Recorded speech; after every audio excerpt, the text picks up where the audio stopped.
কাতারের মধ্যস্থতায় তাৎক্ষণিক যুদ্ধবিরতিতে রাজি হয়েছে আফগানিস্তান ও পাকিস্তান। কাতারের পররাষ্ট্র মন্ত্রণালয় শনিবার রাতে এক বিবৃতিতে দুই পক্ষ যুদ্ধবিরতিতে সম্মত হয়েছে বলে নিশ্চিত করেছে। 2021 সালে তালেবান ক্ষমতা গ্রহণের পর গত 2 সপ্তাহে দুই দেশের মধ্যে সবচেয়ে বড় ও সরাসরি সংঘর্ষের ঘটনা ঘটে। সংঘর্ষে কয়েকশো মানুষ নিহত ও কয়েক হাজার মানুষ আহত হয়েছেন বলে আশঙ্কা করা হচ্ছে।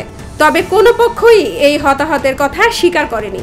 দোহার আলোচনায় আফগানিস্তানের নেতৃত্বে ছিলেন দেশটির প্রতিরক্ষা মন্ত্রী মোল্লা মোহাম্মদ ইয়াকুব। অপরদিকে পাকিস্তানকে নেতৃত্ব দেন দেশটির প্রতিরক্ষা মন্ত্রী খাজা মুহাম্মদ আসিফ। গত সপ্তাহে দুই দেশ 48 ঘন্টার যুদ্ধবিরতিতে রাজি হয়। জাতিসংঘ নিরাপত্তা পরিষদের 2231 প্রস্তাব যে পরমাণু চুক্তিকে অনুমোদন দিয়েছিল তার মেয়াদ 2025 সালের 18 অক্টোবর আনুষ্ঠানিকভাবে শেষ হয়েছে। এই প্রস্তাবটির অধীনে তেহরান জাতিসংঘের বিধিনিষেধ মেনে চলতে বাধ্য ছিল। 2015 সালের 20 জুলাই করা 10 বছরের ওই চুক্তির মেয়াদ শেষ হয়েছে। এর মধ্য দিয়ে ইরানের পরমাণু কর্মসূচি সম্পর্কিত সব ধারা, বিধিনিষেধ ও প্রক্রিয়া সমাপ্ত হয়েছে। ইরানের পররাষ্ট্র মন্ত্রণালয় এক বিবৃতিতে এসব তথ্য জানায়।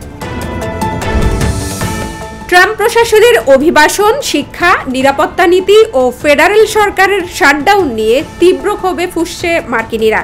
ট্রাম্পের এসব পদক্ষেপকে কর্তৃত্ববাদী নীতি ও গণতন্ত্র বিরোধী আখ্যা দিয়ে শনিবার আমেরিকার লাখো মানুষ রাজপথে নেমেছে।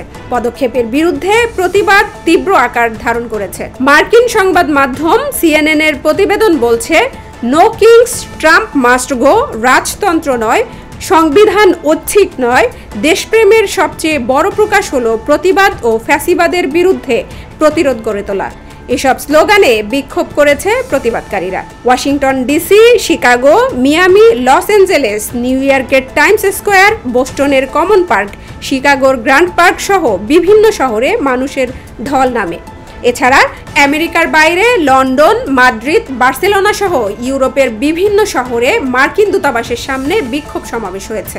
ট্রাম্প প্রশাসনের অভিবাসন, শিক্ষা, নিরাপত্তা নীতি ও ফেডারেল সরকারের শাটডাউন নিয়ে তীব্র ক্ষোভে ফুঁসছে মার্কিনিরা।